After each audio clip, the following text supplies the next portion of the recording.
Mrs. Twit gets a stretching. Mr. Twit led Mrs. Twit outdoors, where he had everything ready for the great stretching. He had 100 balloons and lots of string. He had a gas cylinder for filling the balloons. He had fixed an iron ring into the ground. "Stand here," he said, pointing to the iron ring. He then tied Mrs. Twit's ankles to the iron ring. When that was done, he began filling the balloons with gas.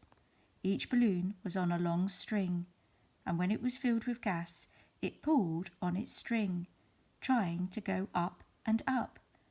Mr. Twit tied the ends of the strings to the top half of Mrs. Twit's body.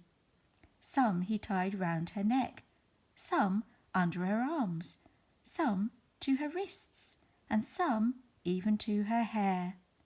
Soon there were 50 coloured balloons floating in the air above Mrs. Twit's head. "Can you feel them stretching you?" asked Mr. Twit. I can," cried Mrs. Twit. "They're stretching me like mad." He put on another 10 balloons. The upward pull became very strong.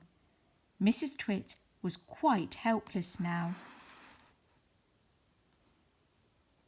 With her feet tied to the ground and her arms pulled upwards by the balloons, she was unable to move. She was a prisoner, and Mr. Twit had intended to go away and leave her like that for a couple of days and nights to teach her a lesson. In fact, he was just about to leave when Mrs. Twit opened her big mouth and said something silly. "Are you sure my feet are tied properly to the ground?" she gasped. "If those strings around my ankles break, it will be goodbye for me." And that's what gave Mr. Twit his second nasty idea.